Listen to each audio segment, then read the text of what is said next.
My biggest single expense last month was a $300 round-trip ticket to go see the Greek islands. Back in Cleveland, that was just my monthly heating bill in the winter. I'm 64 years old. I live on my Social Security check, and I can tell you for a fact my life is better now, on $1,400 a month in Romania, than it ever was when I was working 50 hours a week back home. You probably think it's impossible. Stick with me, and I'll show you exactly how it's not. But to understand how I ended up in a cafe in the middle of Transylvania, you have to understand the life I left behind. And to do that, we have to go back to Cleveland, Ohio, just 2 years ago. For 35 years, I was an HVAC technician. Same company. I wasn't a genius, never went to college, but I was good with my hands. If your furnace went out in the middle of a January blizzard, I was the guy you called. It was hard work, honest work. I was proud of it. I raised 2 kids, bought a house, and put away what I could into a 401k. I did everything right, exactly the way you're told to do it. When I retired at 62, I thought I'd made it. Then the first Social Security check hit my bank account. $1,400. That was it. That was my reward. Now, I'm not a big spender. Never have been. But you try living on that in America today. My apartment, and it wasn't much of an apartment, was in a neighborhood where you hear sirens more than you hear birds. That cost me $850 a month. My utility bills, and I kept the thermostat so low I wore a sweatshirt indoors, were another $150. My Medicare plan was $100. Add it all up. I had $300 left for gas, for groceries, for a haircut, for everything. Every month was a tightrope walk. You're one unexpected car repair away from disaster. I had my 401k, sure, about $180,000. But I swore to myself I would not touch that. That wasn't living money. That was emergency money for when your body really starts to break down and the doctors give you the bad news. The money was one thing. The quiet was another. I'd been divorced for about 10 years. It wasn't a big drama. We were married for 30 years. The kids grew up, and one day you look across the dinner table and realize you're just 2 strangers living in the same house. So we shook hands, and that was that. But the silence she left behind, that never went away. My kids were grown, living their own lives, busy, and my old friends from work. Well, you know how it is. You stop seeing people every day, you stop seeing them at all. My life was a route. From my chair to the kitchen, from the kitchen to the grocery store, from the grocery store back to my chair. The loudest thing in my house was the television. I felt like I was fading, just slowly turning into this gray, invisible old man that people look right through. And I probably would have faded away completely if it wasn't for a kid at work right before I retired. He was in his 20s, showing me pictures on his phone from a trip he took. He'd been backpacking across Eastern Europe. He swiped through a few photos and said, "Oh man, you gotta see Romania. It's insanely cheap, beautiful, and full of history." I just nodded along, didn't think much of it. But that night, I couldn't sleep. The word just kept echoing in my head. Romania. I got out of bed, went to the computer, and typed it into YouTube. And for the next 4 hours, until 3 in the morning, I just watched. I saw these cities. Cluj-Napoca, Timișoara, with beautiful old buildings, clean streets, people sitting in outdoor cafes, laughing. It looked like a different world. And for the first time in 10 years, I felt something I thought I'd lost for good. A little spark. It wasn't a plan yet, but it was a question. And that question was, what if? That little spark, that question, it could have just faded out, like so many other 3 in the morning ideas. But then came February. And in Cleveland, February comes with a bill. The heating bill, $320. I remember just staring at that number. $320 just to not freeze in my own apartment. It was more than the money. It was the indignity of it. I was a professional at this stuff. I'd spent my whole life installing and fixing furnaces for other people. And here I was, an old man in a sweatshirt, keeping my own thermostat at a level that was just barely tolerable. And I was still getting hit with a bill that would eat up almost a quarter of my entire monthly income. That was the trigger, that piece of paper. The what if from the other night suddenly turned into how. How could a person actually do this? It stopped being a dream and became a problem to be solved. And if there's one thing I know how to do, it's solve a practical problem. I didn't tell a soul. Not my kids, not anyone. I didn't want the lectures, the worried looks, the people telling me I was crazy. This was my project. I spent the next 6 months at my kitchen table, which turned into my mission control. I'm not a computer guy, but I can work a spreadsheet. I pulled up cost of living data for 3 countries that kept popping up on these retirement websites: Mexico, Portugal, and Romania. Mexico was cheap, but the thought of that heat, year-round, it wasn't for me. I'm a Four Seasons guy. Portugal was beautiful. Everyone said so, but it was also becoming a very popular, very crowded destination. The prices were already on the rise, and I felt like I'd be living in an expat bubble, not in a real country. Romania just kept checking the boxes. It had a real winter, a real summer. The videos showed a place that felt authentic. It wasn't just a coastline of resorts. It was cities with universities and industry and regular people living regular lives. The numbers were almost hard to believe. I was reading forums, watching videos from guys who had actually done it, and they were all saying the same thing. Your money goes 2, 3, 4 times further. But I'm a technician. I don't trust what people say. I trust what I can measure. So I decided to run a field test. I took a small chunk of money from my checking account, not the 401k, never that, and booked a 2-week trip. I called it a scouting mission. I flew into Cluj-Napoca, a city I'd seen a lot of online. I didn't book a hotel. I got a residential Airbnb in a normal neighborhood, the kind of place a local would live in. For 2 weeks, I lived like I was a resident, not a tourist. My first morning, I went out to find a cup of coffee. I walked into a little cafe, a nice place, modern and clean. I ordered a cappuccino, and the girl told me the price. 7 lei. I had my currency converter app open on my phone. I punched it in. It was $1.50. I almost laughed. $1.50 for a great cup of coffee in a beautiful cafe. Back home, that was a $5 transaction, easy. That was my first piece of hard data. I didn't go to the tourist castles. I went to the Piazza, the local outdoor market. I walked through the stalls, watching old ladies argue over the price of tomatoes. I bought chicken, potatoes, onions, bread, cheese. I put together a whole week's worth of groceries, the kind of stuff I'd actually eat. The total came to about $50. In Cleveland, that was $120, $130, without even trying. I took the tram across town. A monthly pass, I found out, cost $20. $20 for unlimited transport for an entire month. I was paying 4 times that just in gas for my car to go to the grocery store and back. I went to a private medical clinic just to see what it was like. I made an appointment with a general doctor. I told them I was a foreigner, paid in cash. I had a full checkup, sat with him for half an hour. He spoke perfect English. The bill for the visit was $50. $50. The last time I'd gone to a doctor outside my Medicare plan in the States, just for a consultation, it was $250. For 2 weeks, I just gathered data. I walked everywhere. I saw a city that was alive. I saw old people, young people, families, all out in the squares and parks, walking, talking, drinking coffee. It wasn't silent. It wasn't gray. It was the opposite of the life I was living. I flew back to Cleveland, walked into my quiet apartment, and for the first time, it didn't just feel lonely. It felt expensive. It felt like I was paying a fortune for the privilege of being miserable. The numbers from my trip weren't just numbers on a spreadsheet anymore. They were a blueprint for an escape. The plan was solid. All that was left was to pull the trigger. Back in my quiet apartment in Cleveland, I laid out my scouting report on the kitchen table. On one side, my life in America, a stack of bills, a silent phone, a future that was just a smaller, grayer version of the present. On the other side, the numbers from Romania, the $1.50 coffee, the $50 grocery bill, the $20 transit pass. It wasn't a choice between 2 places.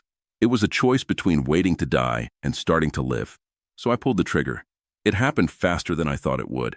I sold my car, a 10-year-old Ford that was starting to cost me more in repairs than it was worth. I sold my furniture. You find out real quick how little your possessions mean when you have to get rid of them. It all fit into 2 suitcases and a carry-on.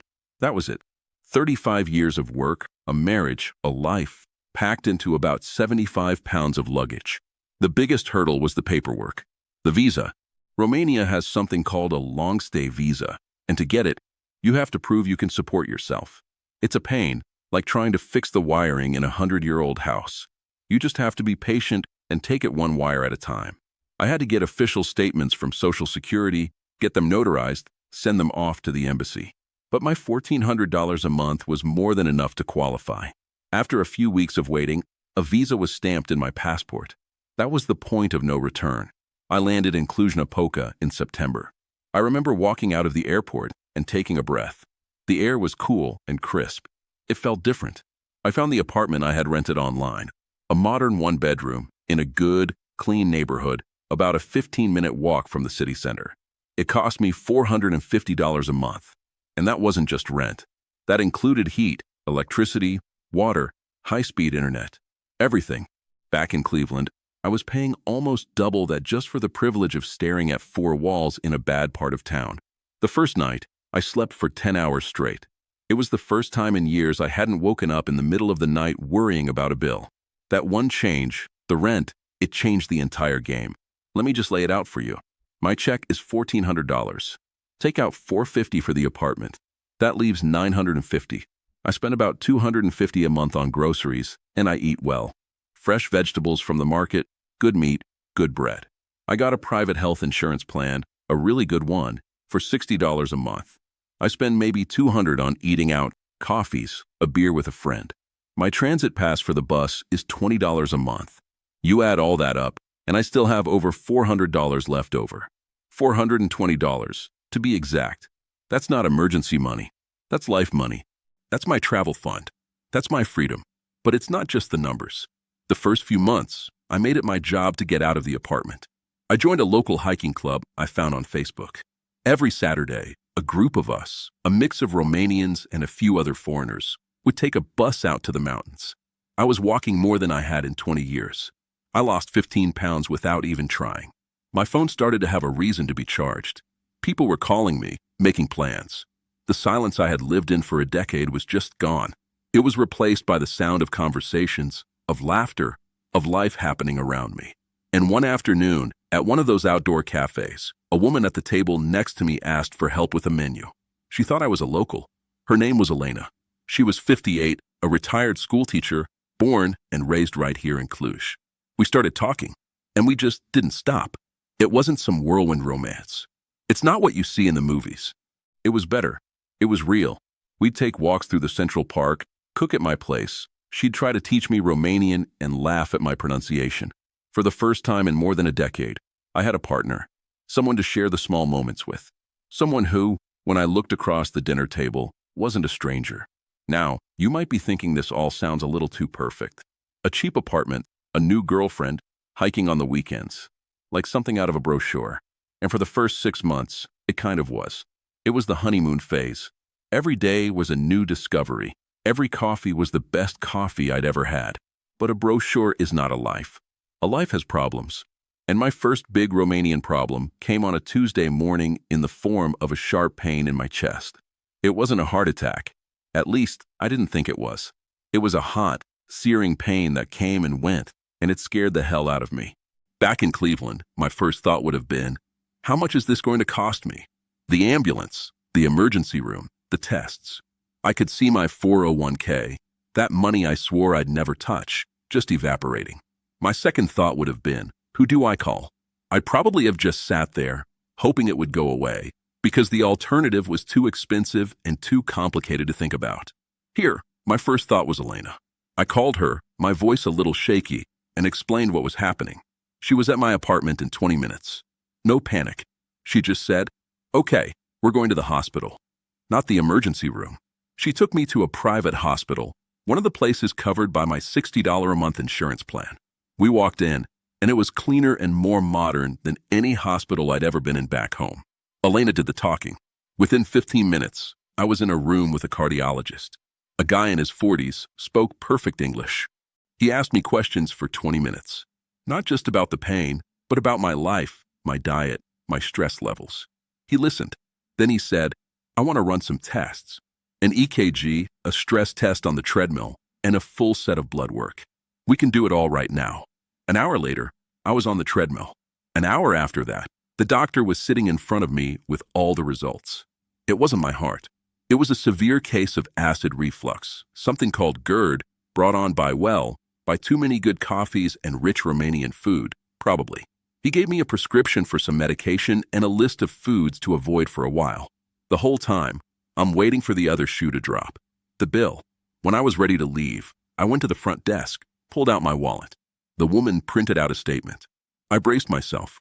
The cardiologist consultation, the EKG, the stress test, the lab work. The grand total was 800 lei. I pulled out my phone to convert it.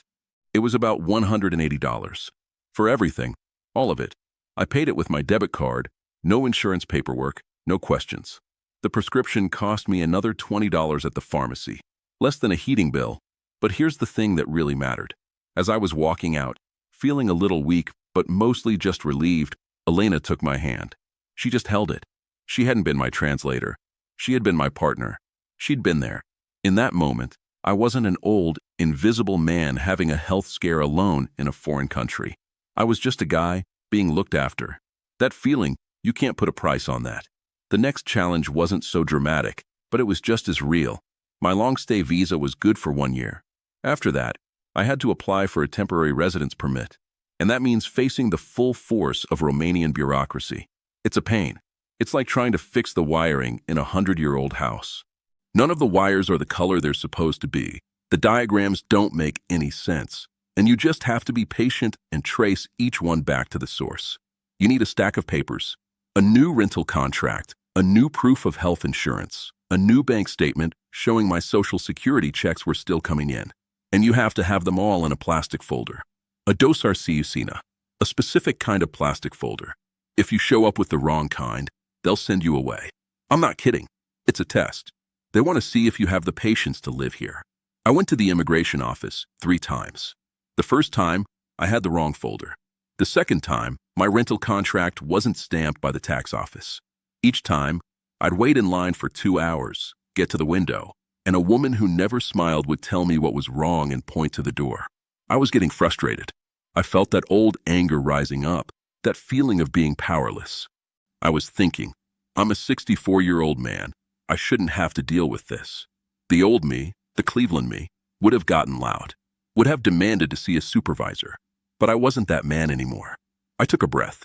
I looked around at all the other people waiting, Romanians and foreigners, all holding their plastic folders. This was just part of the price of admission. So I went back a 3rd time. I had the right folder. I had the right stamps. The same woman took my papers, flipped through them, didn't say a word, and then, with a loud thud, she stamped my application. Come back in 30 days, she said. And that was it. I walked out of there, not angry, but satisfied. I had figured out the wiring. I had solved the problem. I had earned another year. That feeling, that quiet confidence, it was new. It was the opposite of fading away. I was learning the rules of a new system, and I was proving to myself that I could still handle it. I wasn't just Dave the HVAC guy anymore. I was Dave, the guy who could navigate a Romanian hospital, the guy who could get his residence permit, the guy who was building a life, one repaired wire, one stamped paper at a time. It wasn't a vacation anymore. It was real, and that was so much better. It was a Thursday night in early spring. The trees in the park outside were just starting to get their leaves back. Elena and I were on the couch, laptop open between us. She was scrolling through pictures of the sea. Water so blue it didn't look real. Have you ever been to Greece? She asked, her finger tracing the edge of an island on the screen. My first thought was a reflex. An old, tired reflex from a different life. Asterisk Greece? That's for rich people. Asterisk the words didn't come out of my mouth, but I felt them in my stomach. A cold knot of anxiety. The feeling of an empty wallet. I almost said no. I almost said maybe someday, which is what you say when you mean never. But then I stopped. I looked at Elena, looking at the pictures, and I thought about the man I was 2 years ago. The man in the sweatshirt, staring at a thermostat, praying the furnace wouldn't kick on. I stood up and walked to my desk. I opened my own laptop. I didn't open a spreadsheet. I didn't need to. I knew the numbers. I opened the banking app. I had been in Romania for almost 2 years. Every month, after every bill was paid, there was money left. For $100, sometimes more. It just sat there, growing. Elena came and stood behind me. She put a hand on my shoulder. I typed into the search bar, flights from Cluj-Napoca to Corfu. The results loaded. A little calendar popped up. I clicked on a week in May. The price appeared on the screen. Round trip. For one person, $300. The number just hung there in the air. $300. It wasn't just a price. It was a ghost. It was the exact number from that February heating bill in Cleveland. The one that broke me. the one that sent me here. The cost of not freezing to death in a lonely apartment. And here it was again. But this time, it wasn't the price of survival. It was the price of paradise. My hand was steady. I clicked the button. Select. I put in my name. David Henderson. I put in my credit card number. Confirm purchase. The screen changed. A green check mark. Your trip to Corfu is booked. I leaned back in my chair. The cold knot in my stomach was gone. It had been replaced by something warm. Something I hadn't felt in 30 years. Not since I was a young man. Before the mortgage. Before the kids. Before the long, slow grind. It was the feeling of being free. I turned and looked at Elena. She wasn't smiling. She was just looking at me, seeing me. I booked her ticket next. So that's where I am now. I'm sitting in my apartment in Cluj-Napoca. It's clean, it's warm, and from my window I can see the seasons change. The trip to Greece was everything I hoped it would be. We swam in the sea, we ate fish by the harbor, and the whole time, not once did I worry about the cost. Because I knew the numbers. I knew what was coming in, I knew what was going out, and I knew there was a buffer. That's a feeling no amount of money can buy you. It's the feeling of being in control. I'm not a genius. I'm not an adventurer. I'm just a guy who was running out of road and found a different map. And if you're watching this, maybe you're feeling like you're running out of road, too. So, I want to leave you with 3 things I learned. Not from a book, but from doing it. First, the fear is always going to be the most expensive thing you own. I think about that chest pain I had. In America, the fear of that bill would have kept me glued to my chair. I would have gambled with my life to avoid a hospital bill. Here, the entire experience, from the specialist to the final prescription, cost me less than a new set of tires. You have to separate the real problem from the fear. The problem is usually a lot smaller than the fear wants you to believe. Second, you can't treat this like a vacation. You have to treat it like a job. For 6 months, I made it my full-time job to figure this out. Spreadsheets, articles, videos. My scouting trip wasn't a holiday. I was gathering data, counting coffee prices, checking grocery receipts. You have to be practical. This isn't about running away from your problems. It's about facing them with a better set of tools. It's an engineering problem, and you can solve it. And third, and this is the most important one, your money is worth more in some places than others. It's that simple. Back home, my $1,400 check meant I was poor. It meant I had to choose between being warm and eating well. Here, that same check makes me comfortable. It makes me secure. It allows me to save over $400 a month.